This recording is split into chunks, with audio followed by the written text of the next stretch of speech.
Hello everyone. It is our great pleasure to welcome you at the GraspOS webinar, focusing on the growing importance of narrative CVs in reshaping research culture. Today we will learn all about PEP-CV, an innovative peer mentoring platform designed to tackle challenges in career assessment systems and connects mentors and mentees to exchange knowledge and experience about the narrative CVs.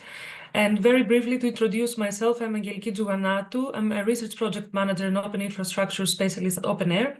And part of my work is helping on the coordination of the COARE working group on open infrastructures for responsible research assessment and leading efforts to transform this research assessment into practice that is more responsible, transparent, and inclusive.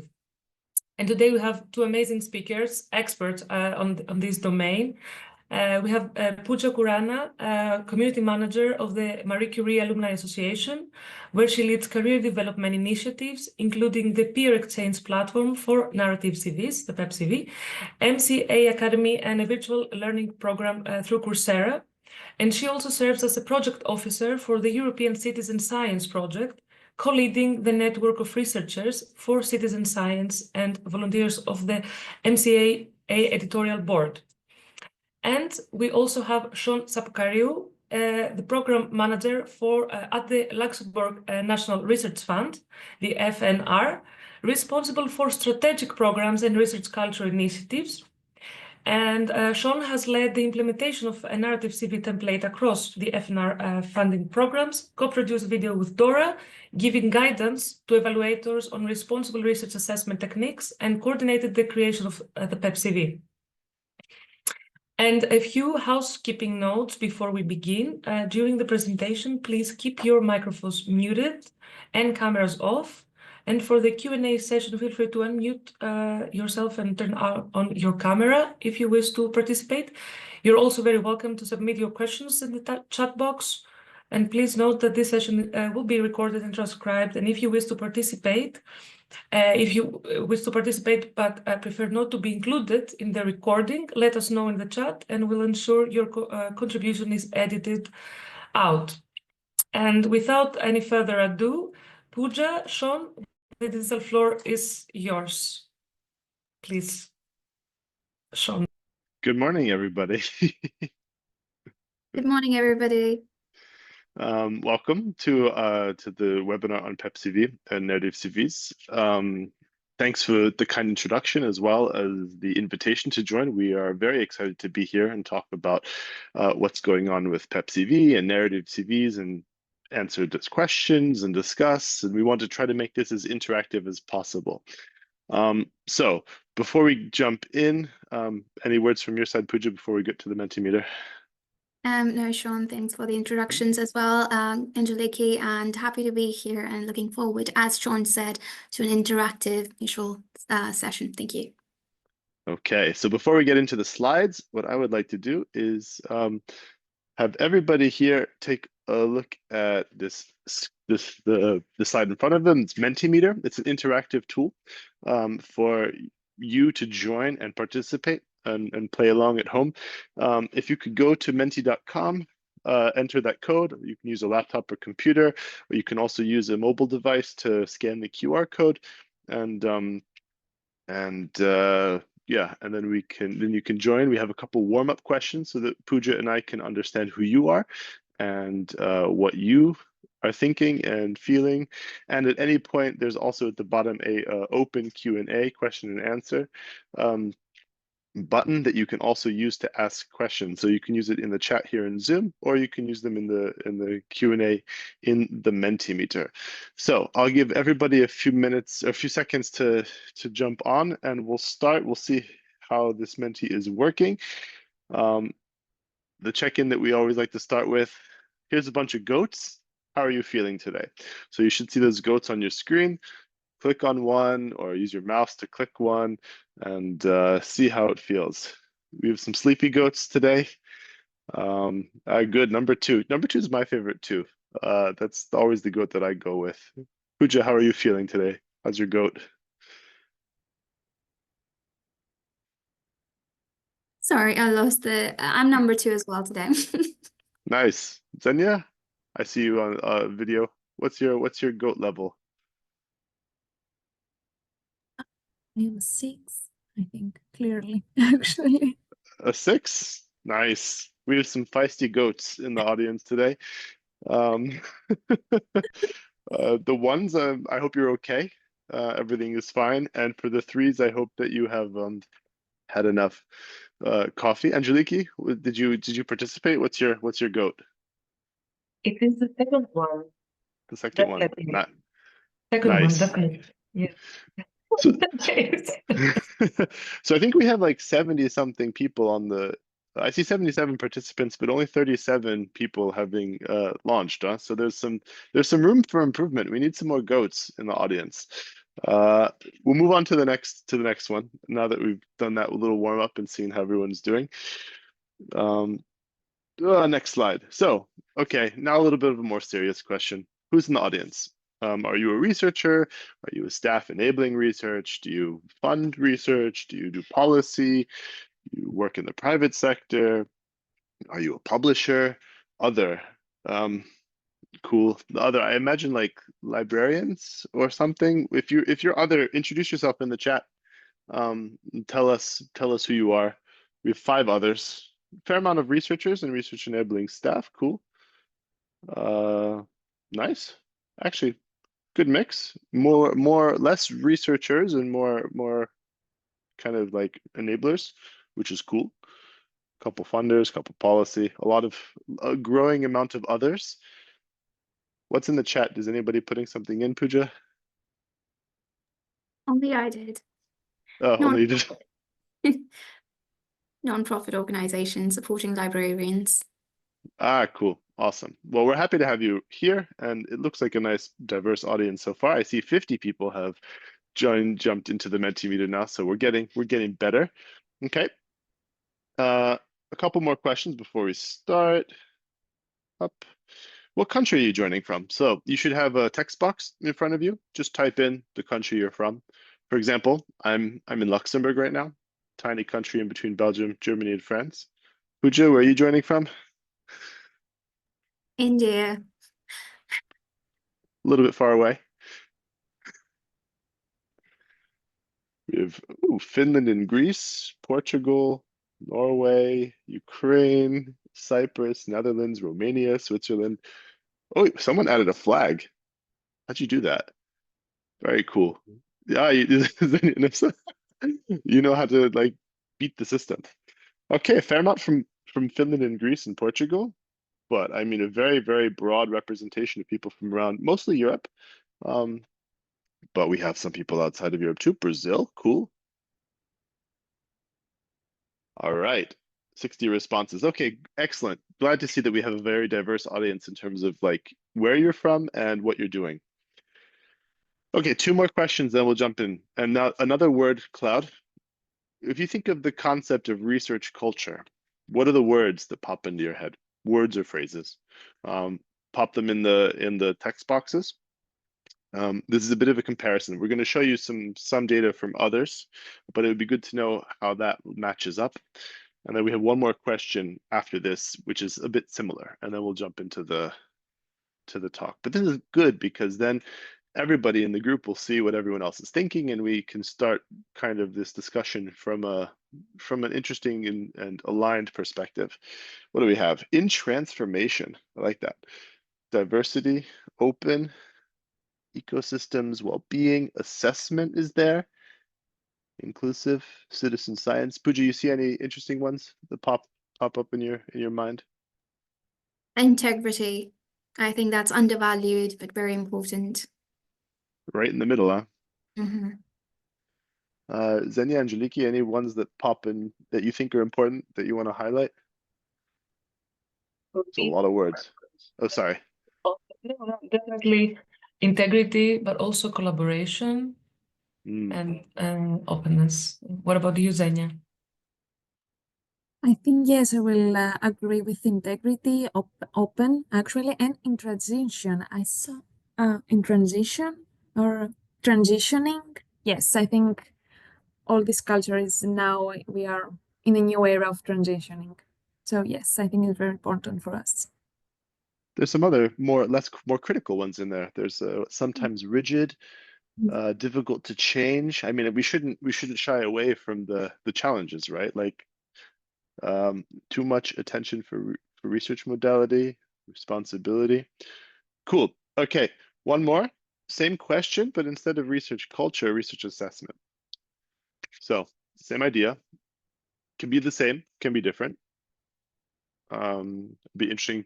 Pooja and I, when we were preparing this, we were thinking, okay, it would be interesting for us to see if do you see differences between the two, or do you think they're aligned? You know, how does one kind of like how do the two meet, overlap, or you know, the Venn diagram? What's the opposite of overlap? Like are different.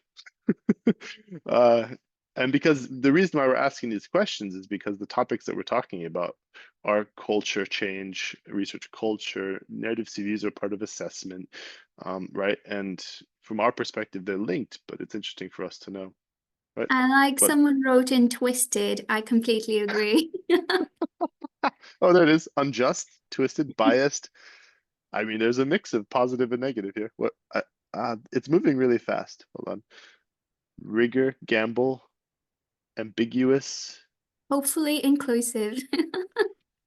Impact is right in the center though. Unjust is getting Coara's in there. That's cool. But I like how there's quality and diversity in there too, right? So I mean, there's the positive values that we want.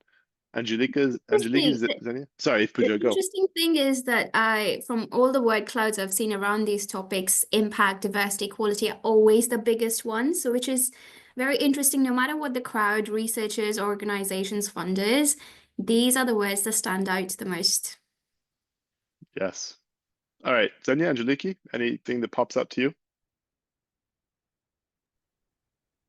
Angeliki, I think it's a very hot topic actually, and the responsible research assessment actually, and the relation of the the research assessment to the open science. And I think it's also a very important topic in transition, because we try to move from quantitative indicators to a qualitative assessment. So yes, and twisted, yes, of course. Yeah, for me, I was also thinking systems change, but also resilience and some challenges across the way. But it's interesting how in research assessment, or maybe people just feel a bit now warmed up, we can see more critical perspectives than the research culture.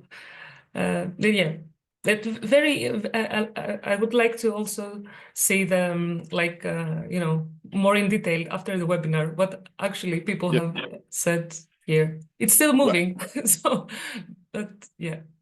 We will happily share the Mentimeter slides with Great. OpenAIRE, and this is all anonymous, right? So we have no idea who's writing what. Maybe that was important to say at the beginning. Yeah, yes. Okay, so leave Mentimeter on because we have more questions throughout the talk. But now we're going to move to the presentation. There we go. Cool. PEP-CV, peer mentoring and narrative CVs, a new paradigm in academic recognition. So I'm starting with the talking. Pooja, anything you want to say before I go? No, but we have a very interesting comment. I don't know if you want to address that right now or not. Go for it. What does it say? What is the average age of the participants here? I bet that affects the evaluation where it seems to skew young, does it? Oh, while Pooja's talking, I'll add a question to the Menti, and then we can see if I'm able to work that technical wizardry. Cool. Okay, let's go. Whoops. So we would like to introduce to you PEP-CV. The whole idea of PEP-CV, peer exchange platform for narrative CVs. Pooja will jump into this much later in the talk, but we want to reshape research culture and revolutionize CVs through peer exchange. But to get there, we want to give a little bit of background on the journey and what all of this means and what's behind what the change that we want to make. And this starts with research culture. We already primed the pump in the discussion at the beginning, but the idea of research culture is it really underlines everything of how research is done, you know, how it's evaluated, how it's communicated, and it these fundamental values and behaviors and norms that we all have in the work that we do. And it's very, very, very important how research exists, I think, in general. So in 2020, a little bit old now, Pooja was asking if there's any newer versions of this, but I've never seen them. So if anybody knows anything newer, please highlight this in the chat. Wellcome Trust did a massive survey internationally with researchers, and they did the same thing that we just did with you. What are the words that people would use to describe research culture? And I mean, the words are a little different, I think, which is maybe good. I think there was more positivity in this crowd, which brings me hope. But you can see here, right? It's there is some positive stuff: collaborative, rigorous, friendly. But the big ones are, you know, insecure, competitive, pressured, metrics, toxic, elitist. And so it's a relatively negative view of research culture. So there were other things in this report, and I would really recommend anyone to check it out, because even if it was 5 years ago, it's really, really interesting and valid results, probably even for now. You have researchers who have witnessed or bullied harassment, right? More than half of researchers have witnessed. I mean, it's what, 60%, and almost half, 43%, have experienced bullying harassment. And the percentage of researchers surveyed that need help, that have either searched out, sought help for depression or anxiety, is also relatively high, too high for any sector, right? So 31% receiving help actively, and people who would want help, another 20%, right? With less than half of people surveyed saying that, no, I'm okay. This, of course, has been going throughout the years as well, right? So this is a little bit more recent, 2 papers from various journals talking about mental health issues in science and research, which is, you know, because of toxic research culture, these negative words that we saw in the first word cloud and that came up in your word cloud. And then, of course, you know, we want to look at the ideal, and the ideal research culture, according to the people surveyed in the Wellcome Trust report, are a little bit closer to some of the words that you put on your word cloud, right? Supportive, collaborative, creative, inclusive, diverse, right? So these are things that we all know that we want from research culture. And so it kind of provides a guidepost, goals that we should aim towards. Also in terms of values, right? Because secure, collaborative, open, inclusive, creative, these, in my mind, are values that should underlie research culture. So Naomi Obert-Bonn, a couple of years ago, did some really cool research where she interviewed a bunch of people at various career stages, and asked about, okay, what is success? You know, what is success in research? And she found that research success, you know, is about quality, high quality research, valid reproducible findings, collaboration, openness, all these sorts of things that are associated with a positive research culture. But career success doesn't necessarily equate with these things. When asked about what success in a career is, it was almost not the opposite, but things that clash with what is ideal in research. So what is important in research is different from what's important for a person's career. And this is probably the underlying tension in these toxic research cultures. And so how can we move from the focus on the right towards more of a focus on the left? So back to the Wellcome Trust report, they asked, okay, what should we do about it? And the top 2 responses were recognizing and rewarding good practices and behaviors which improve research culture, and 2, offering better support to the research community. So kind of a top-down thing, recognizing, rewarding, probably through assessment, right? And this is where we're going to shift towards assessment as a main lever towards recognition and rewards of good practices and behaviors. And offering better support is this bottom-up, well, top-down and bottom-up thing, building infrastructures and networks and things like this to allow the community to kind of improve research culture themselves. So can't have a talk without highlighting 2 important initiatives, shifting towards assessment, right? So there's 2 international initiatives that are working towards shifting assessment. COARE, the Coalition on Advancing Research Assessment, is a couple of years old. I think it's also like 2021 no, it's 2023. But since then, it's over 800 organizations around the world. They have active working groups, which OpenAIRE is part of one. I also have a working group, and active national chapters as well. So countries, all the COARA members of that country meet together to move towards the implementation of 10 commitments, which is what COARA is, this kind of like initiative towards moving assessment towards these common agreements. And that assessment becomes more diverse, inclusive, and effective, and more qualitative. Then, of course, there's the Declaration on Research Assessment, which is much older, which is an agreement signed currently by 25,500 signatories from all over the world. It's huge. And their goals are to improve how researchers and research outputs are evaluated, focusing on the content rather than the metrics and improper ways of judging quality. In a nutshell, this isn't, comprehensive in any way, shape, or form, but COARA wants to talk about recognizing the diversity of contributions and careers and basing assessment primarily on qualitative evaluation, not throwing out the metrics and throwing out the quantitative stuff, but balancing it, bringing more qualitative assessment in. Similar to DORA, right, which is considering the value and impact of all research outputs, not just the papers and stuff, including data sets, software, processes, and looking at more qualitative indicators of impact and how research is done. So there's the context where we are. Now let's dig in. I'm a funder, so I can tell you a little bit about how research assessment works. Typically, you get an application and a CV. And what's important here is that the CV provides context for the application in an ideal world. The CV is not the thing that should be judged. It's the application, the research, the proposed research that the group wants or the person wants to do. And the CV says, okay, is this the right person or this is the right people for the jobs? Traditional CVs, these kind of long lists with everything you've ever done in very tabular form, we feel are kind of focused on things that don't quite work, right? Like metrics. They don't necessarily equate with quality. I won't name any specifically, but I think that you understand this. I think knowing this crowd, but we can talk about this in the discussion if you'd like.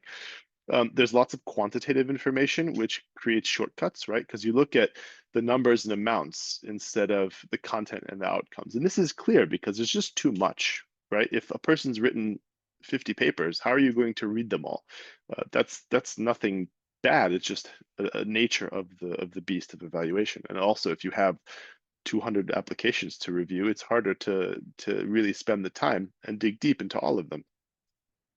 And of course, there's just a focus on traditional outputs. The kind of understood CV has your grants, your publications, your career path, your awards, stuff like this. And there's no space for other things that can maybe demonstrate your fit to the proposal context. And so the question we ask is, okay, how can we avoid shortcuts and potential conscious or unconscious biases in evaluation? And so our answer was, how about we balance this, right? So we balance the stuff on the left side, the kind of traditional things, with a motivation and a vision, a qualitative and information, and experiences and achievements. This broader qualitative aspect of who the person is or who the group is, and this is done through a narrative CV in our case. So what is a narrative CV?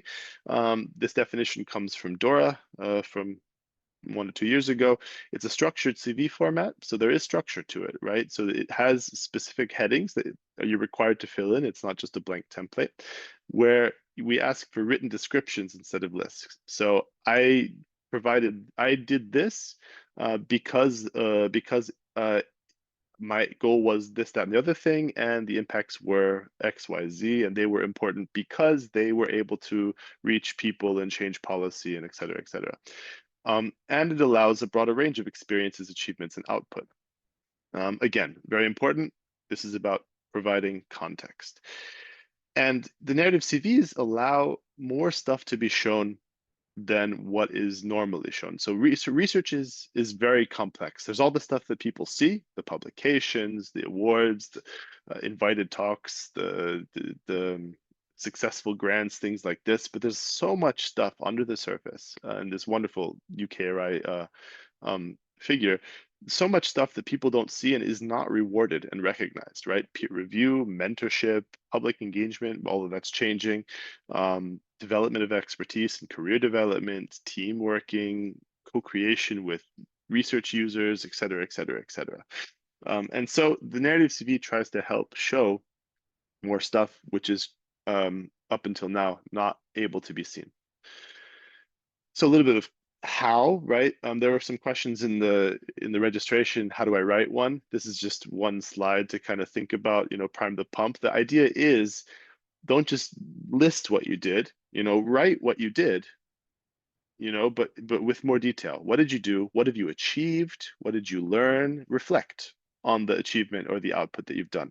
How were you or your team involved, right? Like, I was the person who came up with this study, or I was the person who did all the data analysis and curation and made sure that the data was in good shape to be able to even have good output.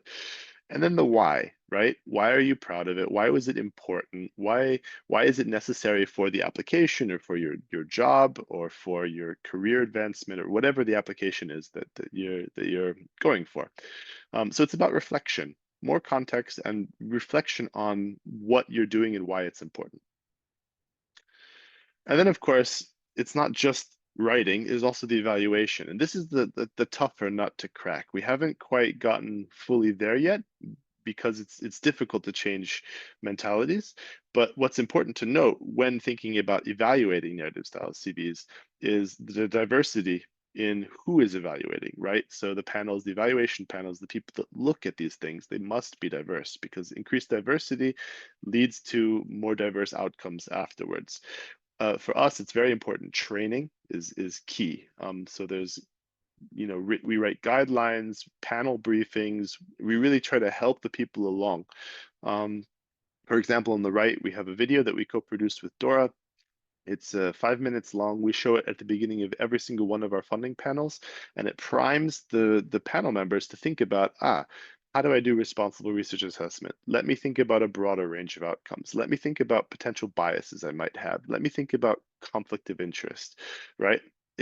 And this helps really change how people think, because right before they start evaluating, they have this in their head. And so it changes the language and the way that they think, which is very, very important, right? Which gets to the shifting of the mindset, right? It's about that. And this takes time, lots of time, and it takes a change in the words that are used and how we speak about things. Okay, so back to Mentimeter. I see there's stuff happening in the chat. Here's an easy one.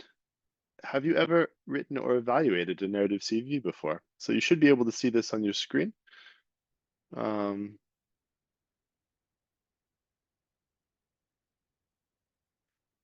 Okay, I see that most people have not. Oh, one person evaluated. Cool, welcome. Maybe you can give your help in the discussion. Oh, 3 written. Couple writing. I mean, so it sounds like the majority of people have not done either, which is totally fine. This is why we're doing this talk, and maybe you'll have to do one. Cool, 35. Oh, and some people have done both. Excellent. Cool. Senya, have you ever written or evaluated a narrative CV? Oh, you're muted. no. Oh, no. Actually, I written mine, but no evaluate. No, not yet. Cool. Okay, so we'll move to the next slide. Thank you for this. It looks like we have a relatively unknown audience. Oh, Angeliki, there you are. Have you written or evaluated a narrative CV? Written, but not evaluated. Not yet. Cool. Okay. So the FNR, when we implemented the narrative CVs at our funding agency, we also did a feedback survey with all of our applicants and reviewers. All of our applicants are Luxembourg based. All of our reviewers are not Luxembourgish based, so they're all outside of Luxembourg. So there's kind of an international snapshot of what people think. All of the information and reports and the data sets are here at this website, but I'll just give you a couple slides of understanding. Are people generally accepting narrative CVs? And you can see applicants and reviewers, numbers are small, Luxembourg is small, but in general, the majority of people are fine, accept the idea of narrative CVs. Do they demonstrate skills and experience better demonstrate skills and experience compared to a standard CV? Yes.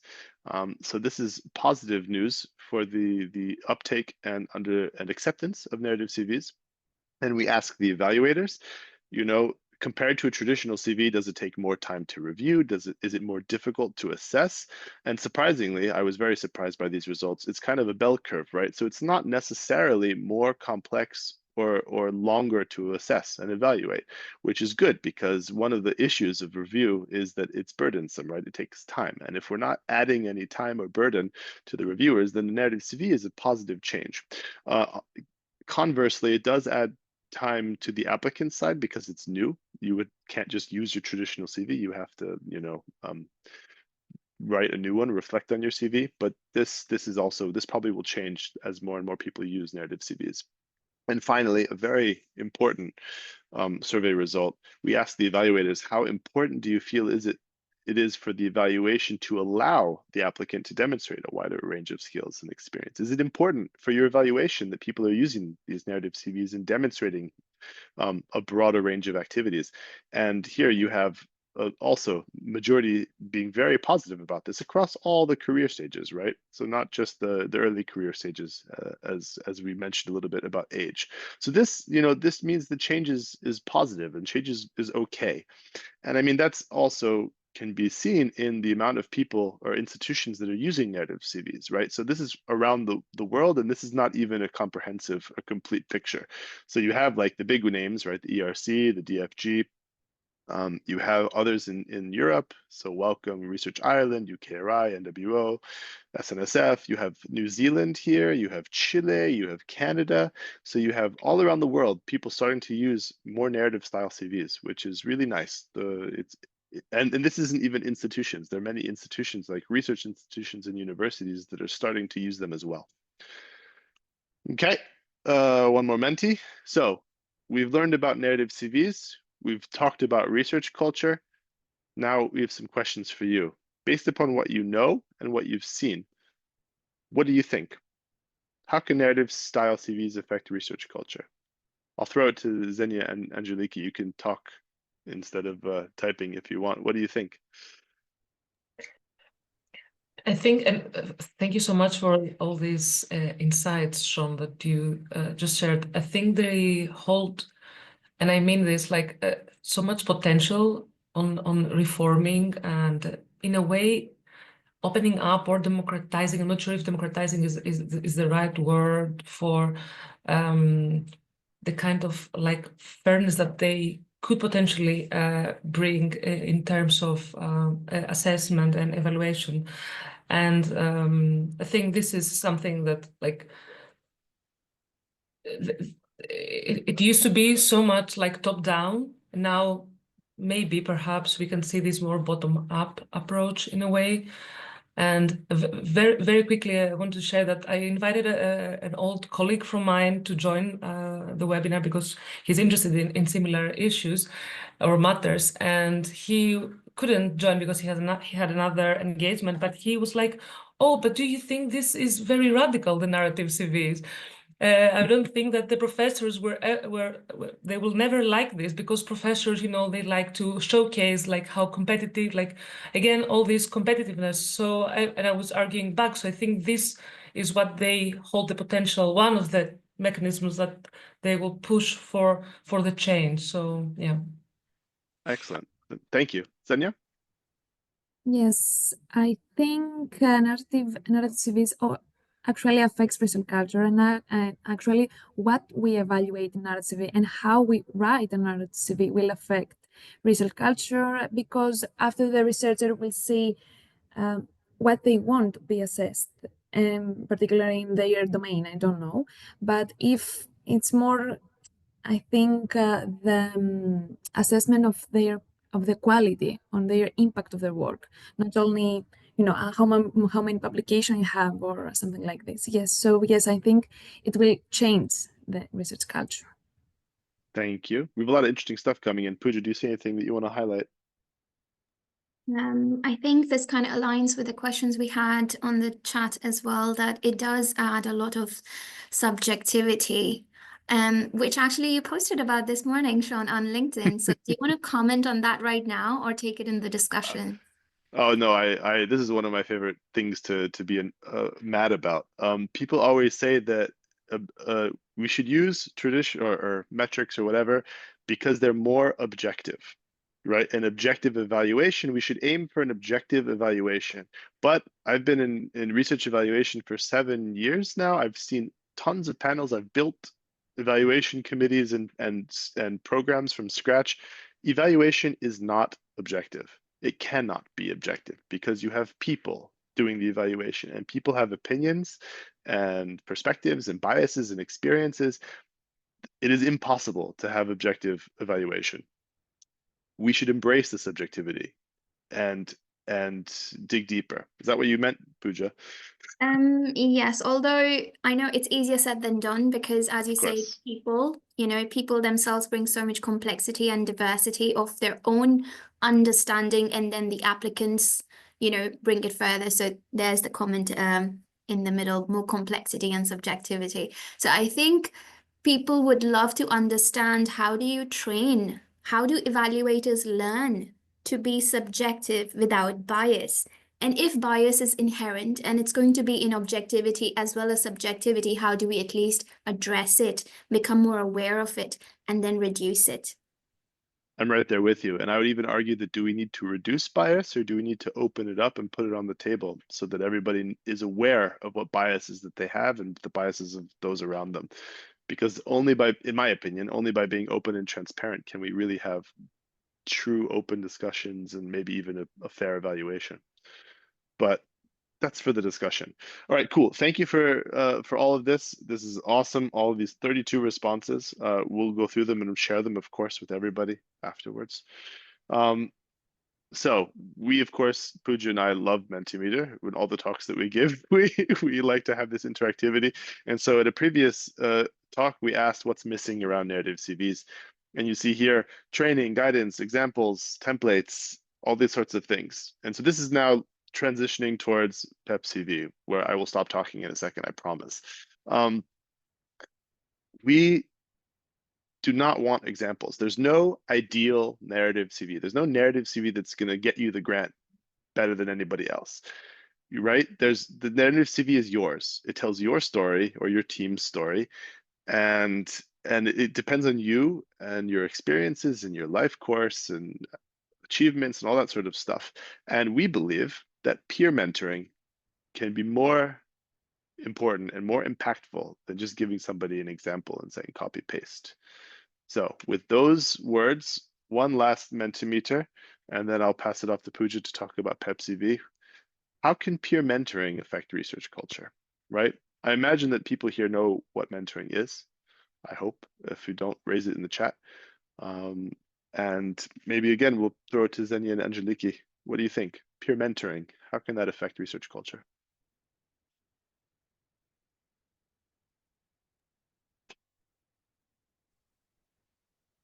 Well, I think it's not something that when I was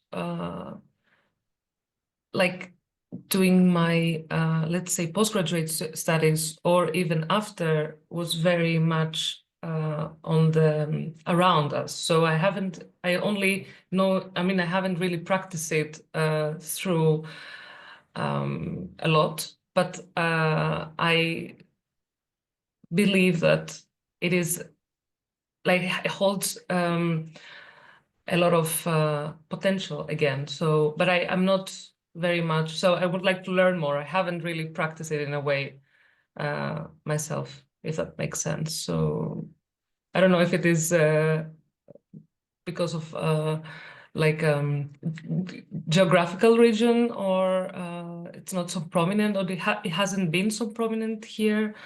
But yeah, I don't know what Xenia has views on it. Actually, about the mentoring and the peer mentoring, I received from in my undergraduate and my master's experience in the lab, mentoring and peer mentoring, actually, and it helps a lot. Yes, I think it can affect the research culture because they help us, they give their experience to us, they somehow protect us how to give the results they want or something like that. But I will agree with Angeliki. I'm not sure about that because I didn't give a mentor. I'm 26 years old. I think, yes, it's understandable.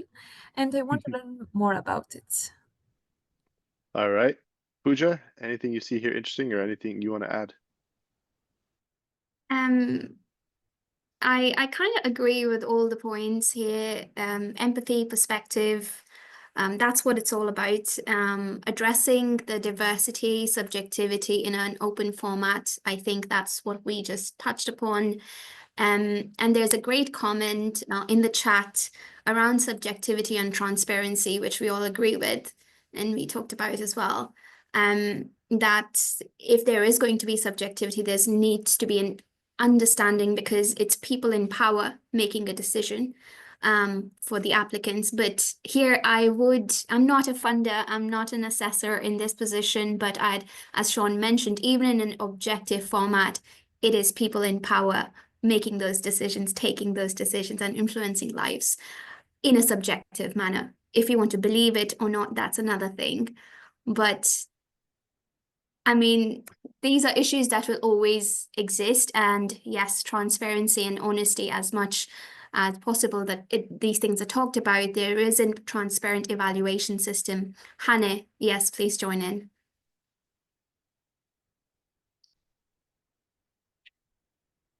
Sorry, I didn't mean to raise my hand. Okay, no worries. Okay. Well, you can also jump in later. So here's a natural transition point. I'm going to pass it off to Pooja to talk about PEP-CV. Let me get back to the slide show. Pooja, it's all yours. Thank you, Sean. So taking in from everything Sean's talked about and what your contribution to this talk so far has been, so we have kind of collaboratively created this platform of PEP-CV, which is peer exchange platform for narrative style CVs, keeping in mind the importance of narrative CVs in the R&I sector, in academia, in research, in society, and also emphasizing I would say the importance of peer mentorship in this sort of engaging relationship to support people who want to learn how to write, how to create narrative CVs, and for people who have the wealth of knowledge and experience to kind of give that and share that with the community. So far, as Sean's mentioned before, Narrative CV has been gaining a lot of traction, and there are over 15 research funders and institutes who have by far used Narrative CVs. Of course, this number is much more when you talk about people interested in, people wanting to learn more about it, and finding funds to actually adapt this to their institutes and organizations. So PEP-CV is a peer exchange platform. It is community-led platform. It is dedicated to sharing knowledge and experiences. I want to kind of take this opportunity to clarify, it is peer mentorship. It is not where you take your CV and ask someone to write a CV for you, because these are some of the feedback that we have received from mentors. They time and again face these issues. It is for you to learn about your own experiences and how to express them in a narrative format. And as we say, you all have unique experiences to share from your professional and personal lives, and it is a way to tailor it into your narrative story. Of course, we kind of ponder upon pure exchange and collaboration as our core values, and this is what PEP-CV has been built upon. It is a platform that is open, collaborative. It is free for all users. We get funding from, currently we have 6 funders, which I'll talk about later, but it is open to people from all geographical areas, no matter their career stage,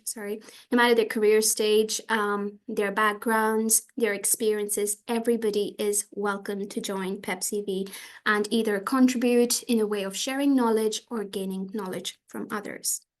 So as I mentioned previously, we have been fortunate enough to have financial support from 6 funding organizations, including FNR, where Sean is from. Thank you, Sean. And also we have one supporter organization, Young Academy of Europe, and then MCAA is kind of managing the platform where I, as a community manager, kind of take care of the day-to-day issues around PEP-CV and community engagement. We are always looking for new funders and supporters. If you or your organization is interested in collaborating with us, not only financially, but also if you are a young organization and you want to, learn about PEP-CV and collaborate in non-financial ways, we are very happy to hear from you. So please do reach out to us or email us at this email. Now, how does this platform work? Now, if you are a mentee who's looking for gaining knowledge and understanding and learning about narrative CVs, you fill out your profile where you put your interests and everything. We'll kind of walk you through how it goes in a bit. And then it is your responsibility to look out for potential mentors, contact them, and then initiate the meeting with them. As a mentor, you kind of play a more passive role here, where you also register and fill out your profile so that mentees can have a look and see if you're a good match to them. And you have to kind of wait until a mentee reaches out to you to accept their request and then have a meeting with them. Just to clarify, the meeting here does take place outside the platform. The platform kind of only works as a matchmaking platform.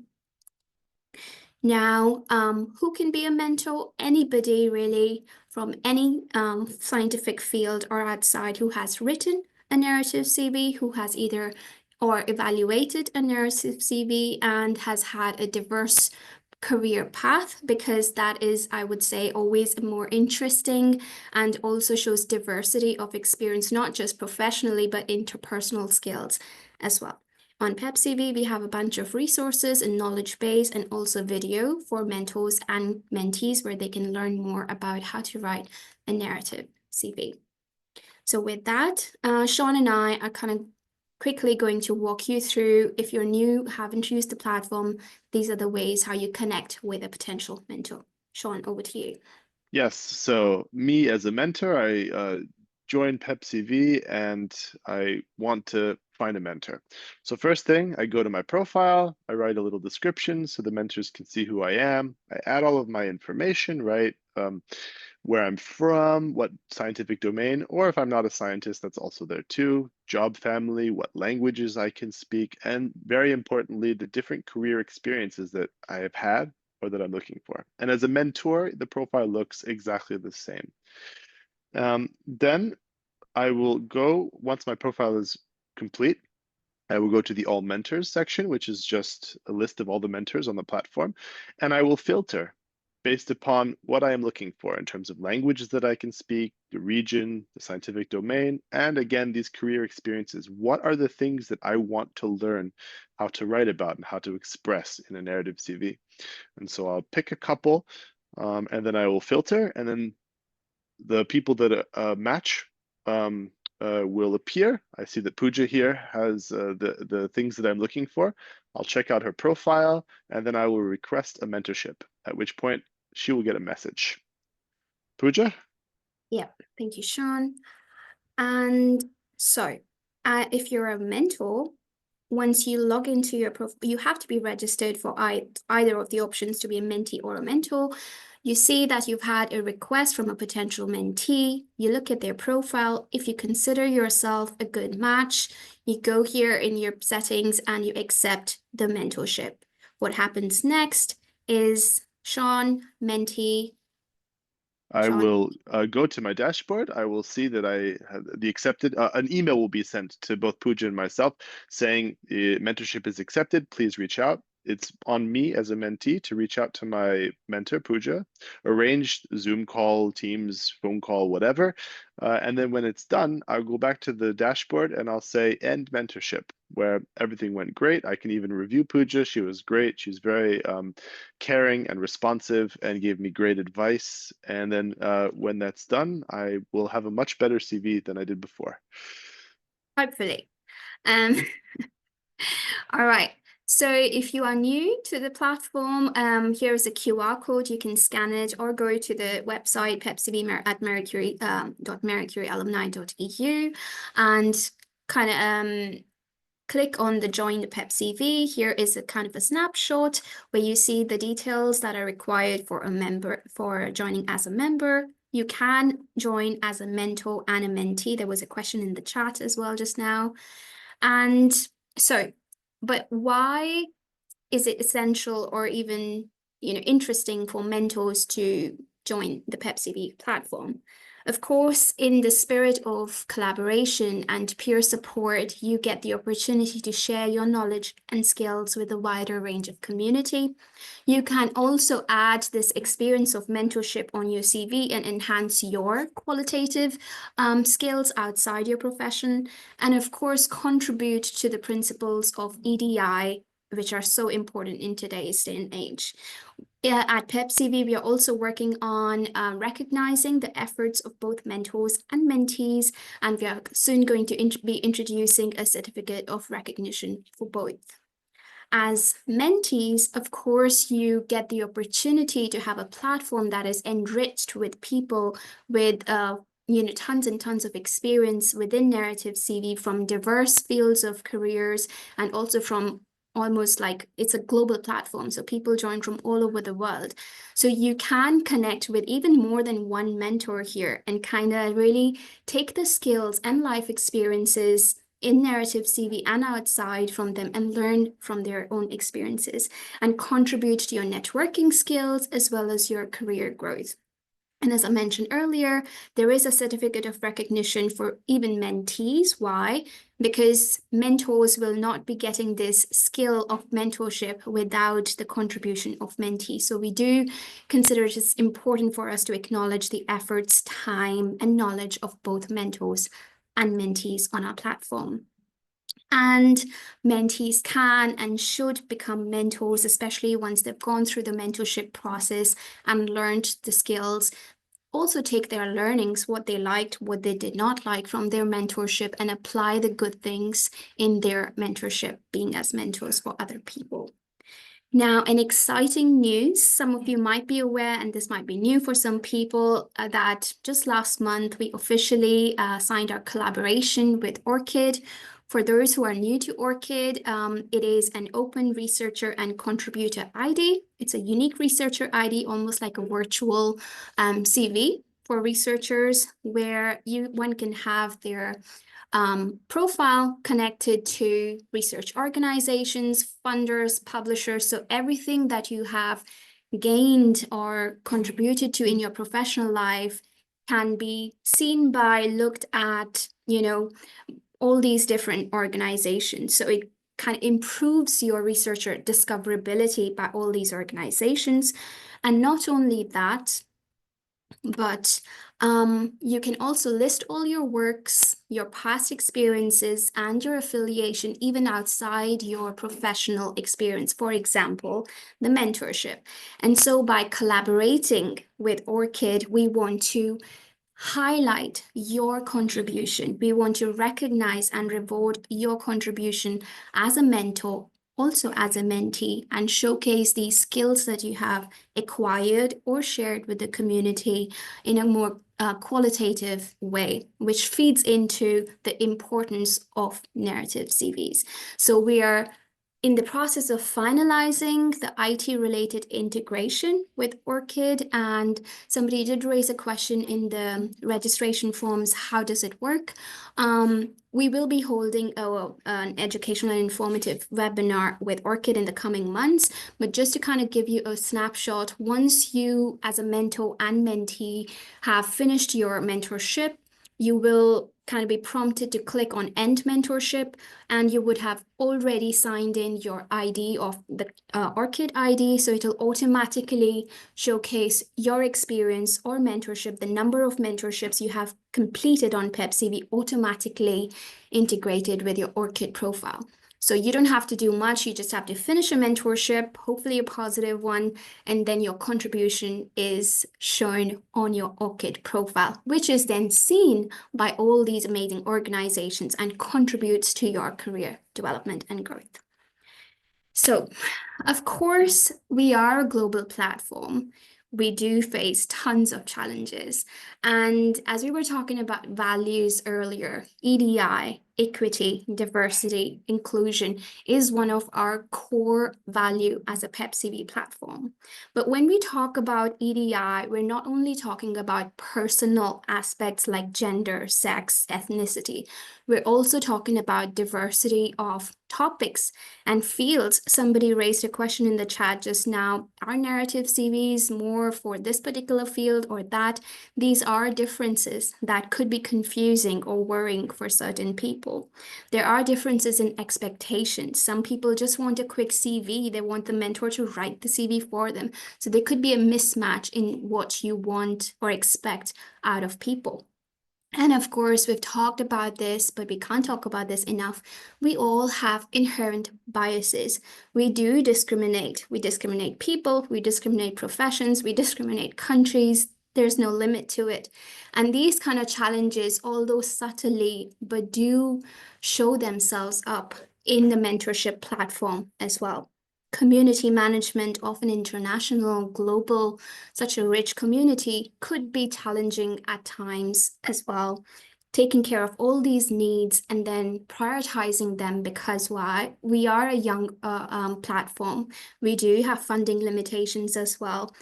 That's why seeking support from organizations and funders worldwide. These are just a few challenges that we as a global platform face. Lessons learned. So we are constantly seeking feedback from our community. We have differences in expectations, and sometimes they might not be met. So we do invite our community to join our feedback sessions, which we have either on Zoom or Meets. We are also welcoming people to reach out to us via emails or have one-to-one chats with me. We have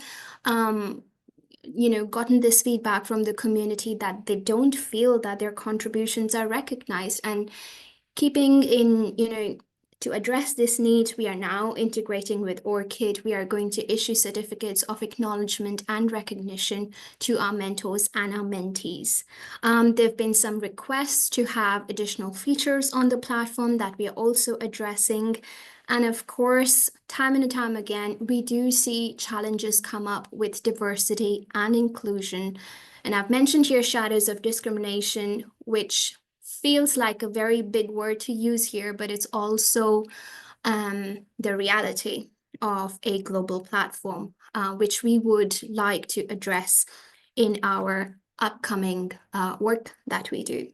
So keeping in mind the values of PEP-CV and EDI principles, so far, as you would have seen from the logos I shared earlier, we are an organization funded by EU funders, UK funders. And what that means is that the reach we have right now is mostly limited to the UK and EU countries.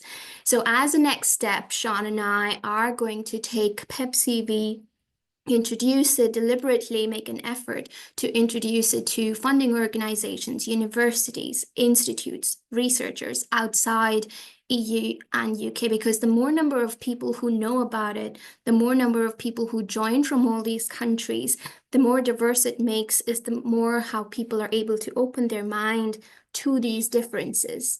And we're also going to have sessions which particularly address and openly discuss issues around EDI. As mentioned earlier, we have received feedback to add on new features on our platform. One of it, which kind of feeds into EDI, is language. some people feel that they are not even represented because right now we have only 9 languages. So we will be increasing this to as much as it is possible. And we've also, as of this morning, increased the space that people can describe their experiences, needs, and expectations in the profiles. Earlier, it was limited to 500, which wasn't enough for people to express themselves, both mentors and mentees. We've now increased it to 3,000 characters.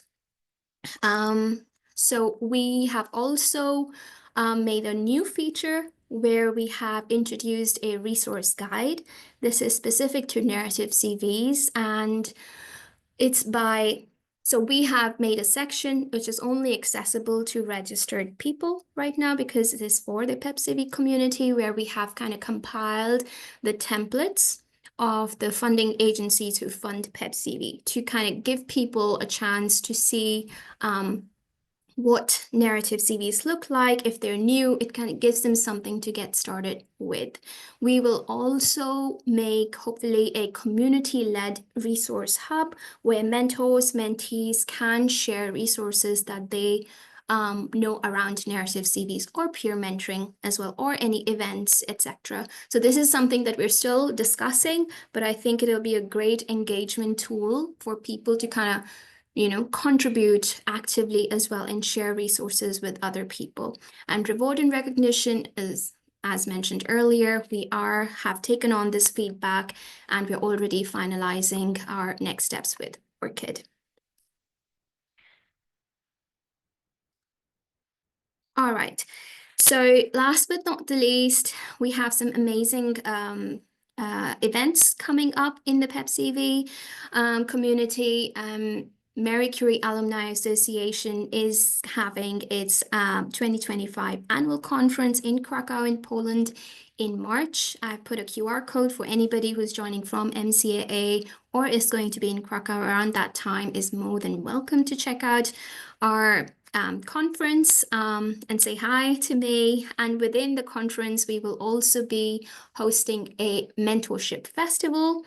This will be a satellite event. So satellite events are usually before the big conference starts. It gives us an opportunity to actually have more personal interaction and networking with people. This is going to be, unfortunately, only in-person event because of limitations we have at the venue. But we will be talking about mentorship, peer mentorship, best practices, challenges, opportunities in an open discussion format. And we invite our mentors and mentees from PEP-CV and beyond to be a part of this amazing event to celebrate peer mentorship. We'll also be having some podcast series we've been invited to over in Strathclyde University in the UK, where we'll be talking more about narrative CVs and PEP-CV in the coming months. As indicated earlier, we will be hosting a session dedicated to EDI principles within mentoring to address the challenges and our aspirations. And of course, once the integration with ORCID is finalized, we will have a webinar to kind of tell people how to use this amazing integration tool and how it's going to help them further their career development. And with that, I am going to stop talking. And as Sean mentioned, we love Mentimeters, and this is the last one we promise for you. If you could just in, 1 word, 2 words, just let us know how this session has been for you and what have you gained, what have you not gained, criticism, disappointments, maybe even nice things. So welcome.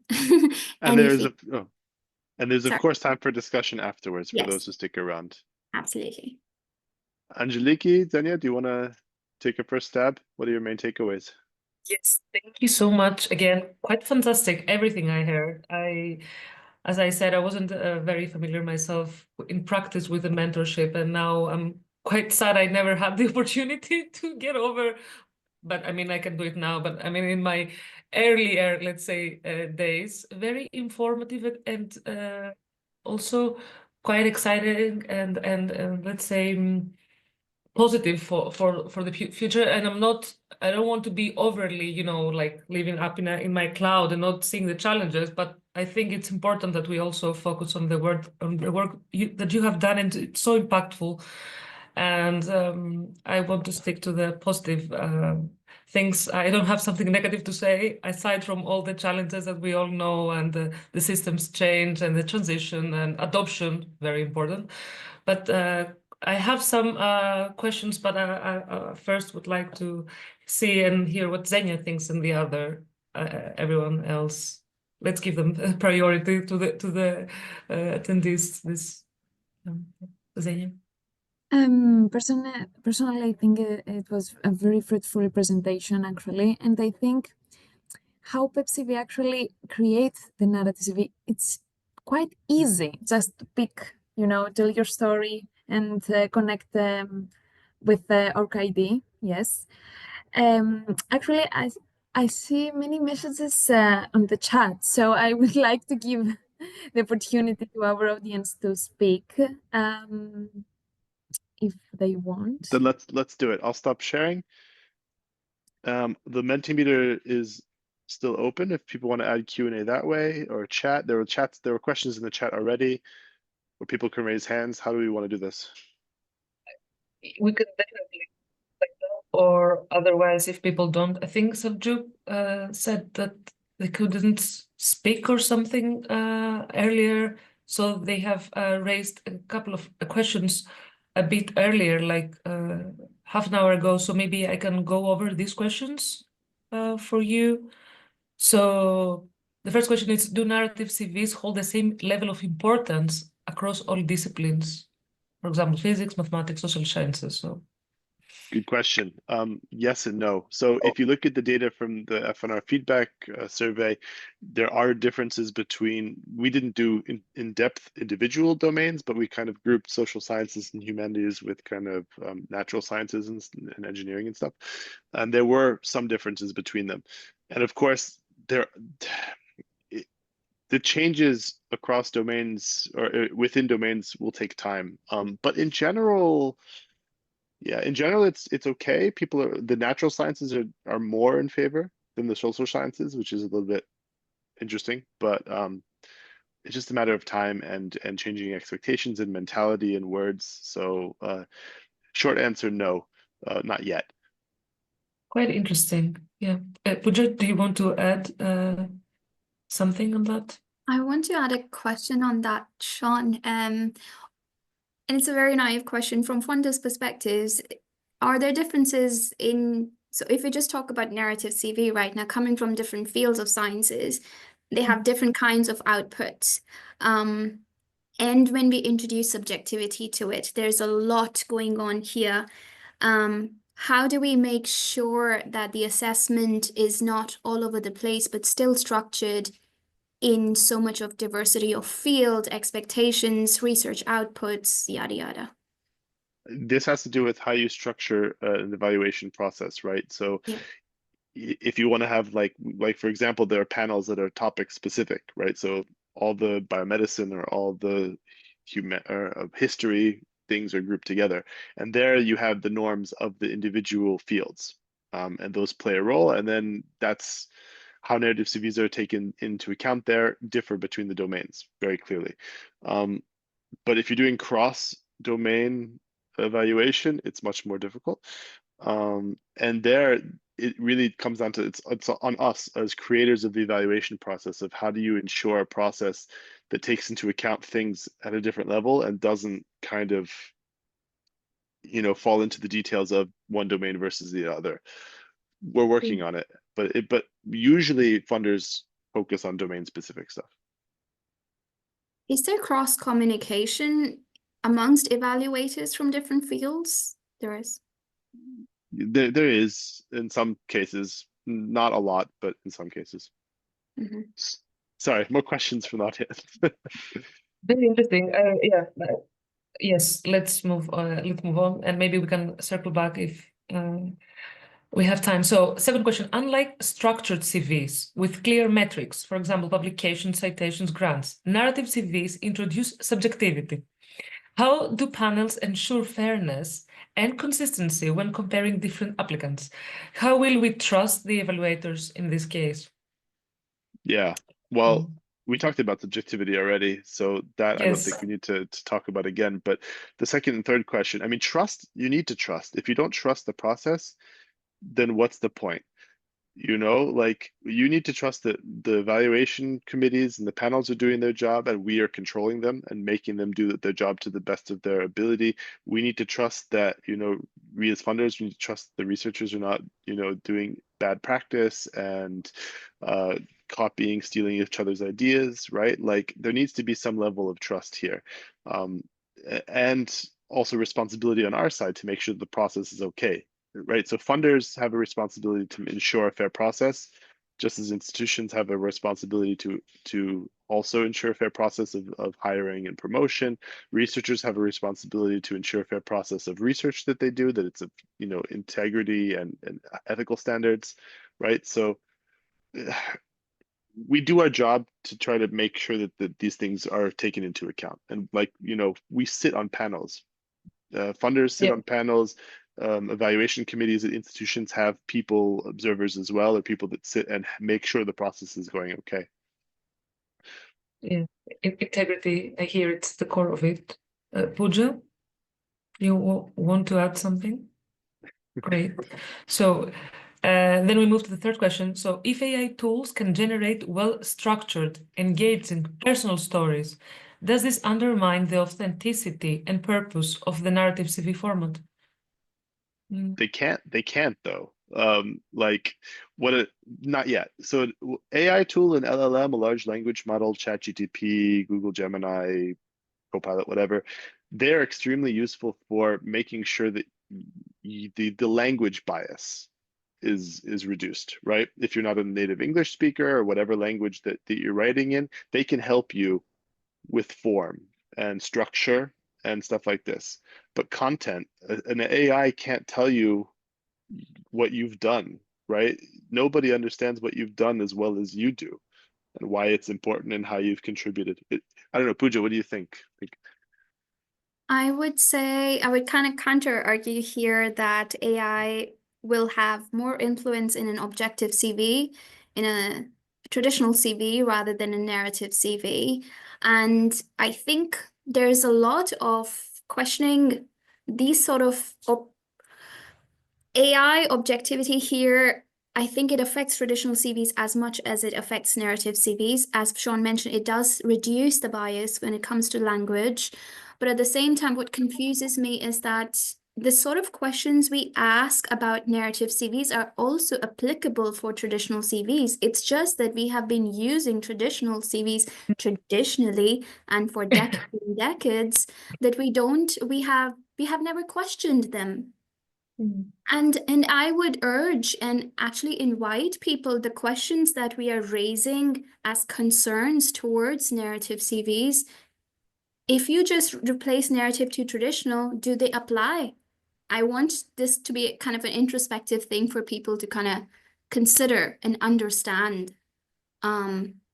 But there have been, I would say there have been issues around language as a barrier. People who are not using technology to assist them with writing narrative CVs. And Sean, we've had this question in the past webinars as well. For people whose native language or aren't very skilled in English as a spoken language or written language, there are issues around that, because when you're telling a story, yes, English can feed into that, but narrative CV is just the first step. There will be an interview process that follows the CV selection. We should not undermine that or forget that as a step altogether. That's a good point. Yeah. But also, just very quick comment, like, I think it's so different, like, to add also personal reflections that you mentioned at the beginning. So this is something that I'm not sure how ChatGPT can do this. Maybe they can do it very effectively. I don't know. But I think it's very important that we make some time ourselves, and as I think for this Mr. Kopoulos mentioned in the chat box, that we prioritize this and we learn how to do it, and we do it, and then it's going to be something that we like maybe couple of years, maybe more than a couple of years, it's gonna be, yes, this is the way we do it, and we sort of forget the traditional, and this becomes the new traditional because it's so much ingrained into our minds and practice that we list things and we say, oh, like quantity 10 over 8, it's better, and so on. So I think it's very important that we make some time for it. And then I stop now and I continue to the questions. We have another question from Manila. Would you like to unmute yourself? Would you like to raise this question yourself? Of course, I'm happy to do it, and then I can do it. So the question is, many institutions still rely on rigid metric-driven CV formats that overlook collaboration, mentorship, and broader research impact. I'm just wondering how PEP Narrative CV gain or penetrate into wider acceptance, and especially where DEI principles are not well embedded. Yeah. Yeah, That's if go I'm for it, Pooja. allowed to talk, Oh, so my yeah, question please. is Manila, just hi. based on my recent experience applying to a couple of institutions. I'm not disclosing where it was, but but I think it's not particularly to like one particular region or anything, but I have been applying to institutions where they don't care about these aspects, but just ask for like a CV template where you just plug in the number of publications in peer-reviewed publication, confirmed publication number, and number of book chapters. So they have like a table where you just like fill up the stuff, and that's their template for the CV. And it's not even like you are uploading your CV, but it's just like you plug in certain like numbers and figures into the template that provide.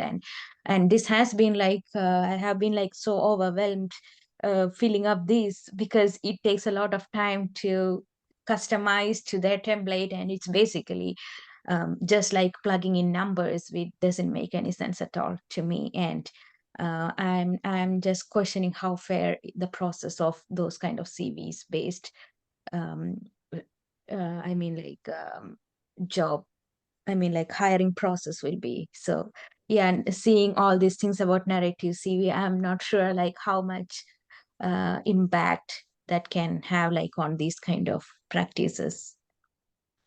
Yeah, good question. And I mean, your point is well taken. These antiquated or biased processes still exist, and there are many places. The issue is to gain. I mean, narrative CVs are a change. Qualitative assessment is a change, and in order for it to gain traction, you need to show, or we as a community need to show that you can still do, or you do better research, more quality research, higher quote unquote impact research with this kind of differing things, with a broader range of outputs and perspectives. With a qualitative assessment can lead to better research, and but what is funded, what is promoted, what is pushed.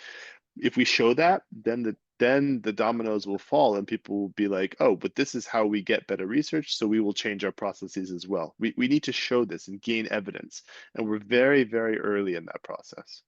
I don't know. I mean, Pooja, what do you think, or others? Sorry, I was into the chat. Sorry. No worries. No. Okay. Also trying to find the next question, but we need to prove that this is the right way forward, right? We're starting to prove. I showed you evidence, but like people won't listen if they don't see evidence that it's making better research or higher impact research. Can I just add one more thoughts or something that just we discussed about like the AI generated content or whatsoever goes into the narrative CV? Because I agree to some extent that it helps to avoid the language barrier, because to me, like I have been greatly benefiting from better articulation of my thoughts. Like if my original description isn't as impactful or well articulated, I just use ChatGPT to revise like my thoughts and to project the ideas more clearly. So I have been like a beneficiary in that sense. But at the same time, like you need to have good articulation skills, or like you should have that skill like when you get into the position, right? Like, so in that case, like depending too much on AI generated or AI as a tool, that would not be that beneficial when you get into the next level. But do you know what would be beneficial? Talking to somebody and having them help you with improving your skills on articulation, right? Mentorship is, I don't think AI Yeah, will so remove you get mentorship. into like a mentorship level, and you need to have like good narration skills about your experience and how you articulate your thoughts that could be passed on to your mentee. So in that case, like those who are benefited from like the chat GPT to get into the next level. And at some point, like you clearly need to have like intrinsic skills. Or you join PEP-CV and you build those skills Yeah. with others. Sorry, Pooja. No, actually that's I didn't think about it that way, Manila. Although you were referring to mentors kind of getting found out during mentorship, but I would say that even as a mentee, when you are communicating your skills, your learnings, your experiences with a mentor, you are narrating. And doing that more often than not is going to make you feel even more confident. Imagine if you're talking about your life as a story and introducing everything professional you've done, community service, mentorship experiences, versus writing numbers of how many publications. When you're telling it as a story and sharing it with a fellow mentor or even anybody, your colleagues or friends or family, that gives you confidence. That actually makes you self-aware of everything you've done and puts it into perspective. And this is what the beautiful thing about mentorship is. You get the platform, the opportunity to just tell your story and learn from the experiences, professional as well as interpersonal, from the mentor. And this is what it's all about. And I understand completely there is a lot of skepticism, concern about this new initiative. But what we forget, I think, is it is still new. It is going to have challenges. It is not easy for us to accept, because what we want a good job. We want a good title. And what we are trying to do right now with this platform is challenge the identity we have, how we identify ourselves through titles, through organizations we work for. So although we are talking about narrative CV, but when we get into the zone of pure mentorship, or even zoom out a little bit, research culture, there are bigger values at play here. We are trying to challenge the system and change the system. So we welcome all this discussion, but we have to be aware that yes, we are trying to change something that has affected lives, not in a positive life, for centuries. And we're challenging and wanting to change that. And it is going to take time, and it is going to be messy. And with the mentorships, we are all in the learning phase of things. That's it. I think that was very powerful. Thank you, Pooja, for that. Very powerful. I think you'll agree with that. So maybe we can get 1-2 questions more.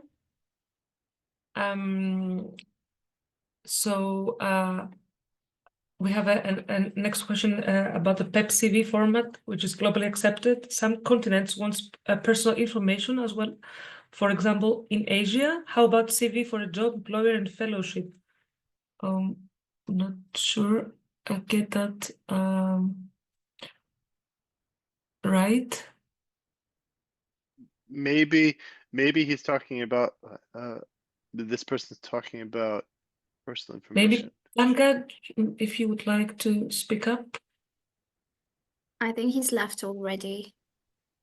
Okay, then we can move. Maybe to just get some more questions, or do you have any comments? Yeah, no, I just, as we've talked about it earlier, but there is sometimes confusion around the platform. So just take a minute to say this is a peer mentorship platform to have mentorship relationship with a mentor and a mentee to learn more about narrative CVs. It is not a format. PEP-CV does not have a narrative CV format. It does not endorse any formats or templates. It is a platform where people can share knowledge and gain knowledge around writing a narrative CV, just to clear things out. Mm-hmm. Thank you, Pooja. And maybe our last question from Tzouganatou, if you would like to speak up. Otherwise, I can say the... Oh, here. Okay. Hello. Hi. Just, I was thinking, if it is, to me, it looks like we try to replace what we do in interviews, when we have the interviews with evaluators in different panels. We try this to replace what we do in oral, communicating our skills and giving some narrative of what we've done with written format. So I'm wondering if sometimes we should have a combination of both. So I think the interview, that's why it is important sometimes, because something written could also be written by artificial intelligence in the next years, because will be more dynamic coming into the market, the business of these things. So they will accumulate a big amount of data, so they will have these skills in the next year. So we have to foresee for the future. So I'm trying to find out what weight you put in the introducing interviews, where of course there is bias always how we present ourselves. So it's quite complicated. So this emphasis more for communication skills, how we present ourselves. So judging from myself, more introvert people, more modest, present their achievements different. So we have to put this into account, just since we are building now the system from scratch. And I would like to suggest to keep both the metrics and the narrative. And always in my CV, we do this in physics, even in physics. So we say we have the list of our papers, but also we say what we did during these years that when we are applying for jobs. So I think that's the best approach. Thank you. Thank you. So first on the metrics, of course, there was a question earlier in the chat about, can you still use numbers in a narrative CV? Of course, no problem.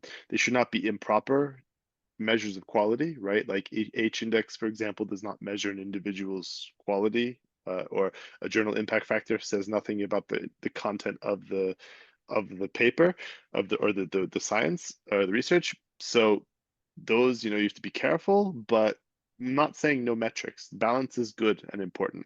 About the interviews, this is not intended to replace interviews. I think what it's intended to do is to broaden what comes into the pre-interview phase.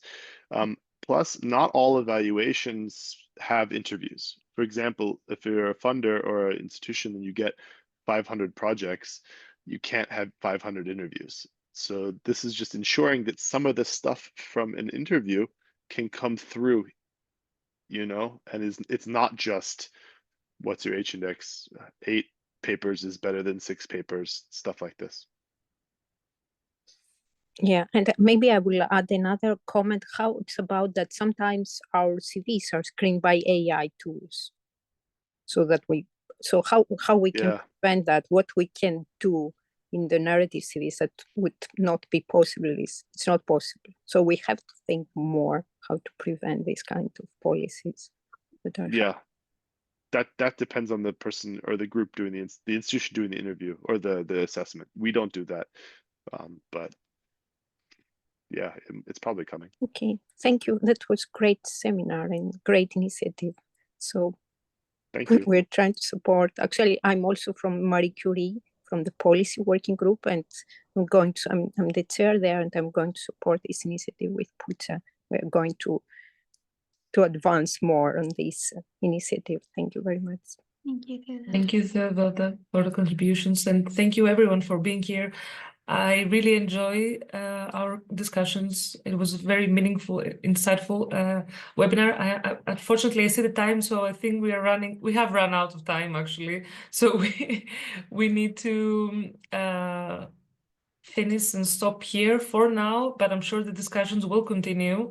And it was quite incredible to learn for myself I'm talking, but I'm sure it's the case for more people to learn all about PEP-CV and peer mentorship. So if you would like to spend a minute, I also put in the chat box an evaluation form for our seminar.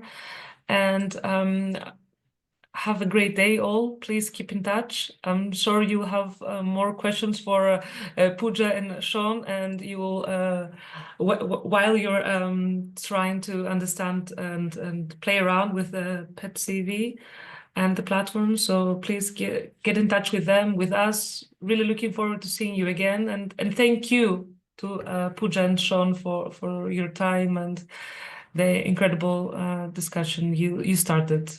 So thank you. Thank you. Thank you for having us and having the opportunity to share this with everybody in the community. Thank you. Thank you, everyone. Thanks. See you in the next GraspOS webinar. Have a great day. Thank you, and you. Bye-bye. Bye, everyone. Thank you.